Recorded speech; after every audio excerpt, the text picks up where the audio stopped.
केंद्र की नरेंद्र मोदी सरकार में बिहार से 8 मंत्रियों को जगह मिली है। केंद्र की मोदी सरकार में बिहार के कई दिग्गज सांसदों को जगह नहीं मिलने से काफी असंतोष है। मोदी कैबिनेट का गठन हो चुका है, तमाम मंत्री बना दिए गए हैं और सभी में विभागों का बंटवारा भी हो गया है। लेकिन इसी बीच बीजेपी के कुछ दिग्गज चेहरों को लेकर के काफी चर्चा हो रही है, जो कि बड़ा नाम है, लेकिन इस बार के मोदी कैबिनेट में उन्हें जगह नहीं मिली। न सिर्फ मोदी कैबिनेट से बाहर दिखाई दे रहे हैं, बल्कि बीजेपी भी उनके नाम से तौबा करती हुई नजर आई। इसमें सबसे ज्यादा किसी नाम की अगर चर्चा है तो वो नाम है रविशंकर प्रसाद। बिहार से बीजेपी के प्रमुख नेता रविशंकर प्रसाद को नई केंद्र सरकार में मंत्री पद नहीं मिला। हालांकि वो पटना साहिब से चुनाव लड़ रहे थे और जीत कर एक बार फिर से सांसद बन गए।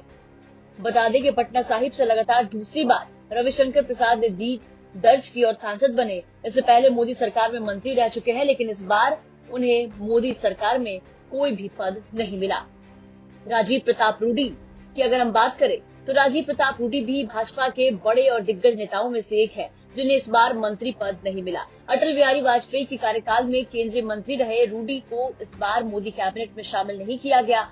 रूडी इस बार भी सारण से चुनाव लड़ रहे थे। उनका सामना इस बार लालू की बेटी रोहिणी आचार्य से हो रहा था।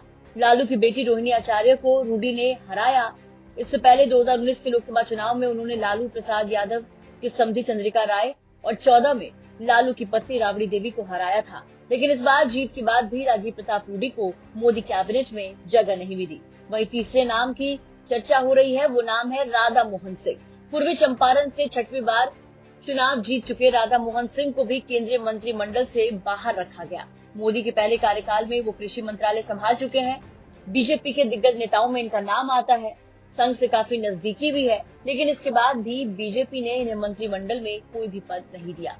इन सब के अलावा एक नाम जिसकी सबसे ज्यादा चर्चा हुई पूरे चुनाव के भी दौरान, वो है उपेंद्र कुशवाहा। जीतन राम मांझी की तरह उपेंद्र कुशवाहा के पास भी एक सीट थी, काराकाट की सीट, जहां से वो चुनाव लड़ रहे थे। उपेंद्र कुशवाहा बुरी तरीके से चुनाव हार गए। पवन सिंह की वजह से कहा जाता है कि उपेंद्र कुशवाहा का पत्ता काराकाट से साफ हुआ।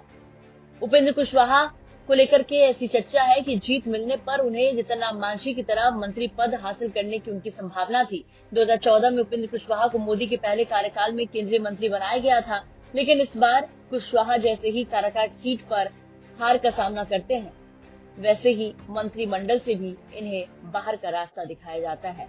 आरके सिंह, जो कि पूर्व नौकरशाह है, आरके सिंह पिछले दिनों मोदी सरकार में मंत्री रह चुके हैं। आरके सिंह की चर्चा खूब हो रही थी। कहा जा रहा था कि आरा से इस बार भी आरके सिंह जीत दर्ज करेंगे, लेकिन जब फैसले आए तो बेहद चौंकाने वाले आए। आरके सिंह आरा से चुनाव हार गए। बता दें कि आरके सिंह के हार के बाद उनका मंत्री बनने का सपना भी टूट गया। एक भी मंत्री पद आरके सिंह को मोदी कैबिनेट में नहीं मिली। रामकृपाल यादव की अगर हम बात करें तो रामकृपाल यादव ने भी लोकसभा चुनाव में हार का सामना किया और रामकृपाल यादव के हार की वजह ही बताई जा रही है कि उन्हें मंत्री बनने का मौका खो दिया। मोदी सरकार के पहले कार्यकाल में मंत्री बनाया गया था रामकृपाल यादव को, लेकिन पिछली सरकार में उन्हें ये मौका नहीं दिया गया और इस बार उन्हें एक बार फिर से लोकसभा का टिकट दिया गया। लेकिन रामकृपाल यादव अब चुनाव हार गए, तो इसी तरीके से उनका भी मंत्री बनने का सपना भी टूट गया।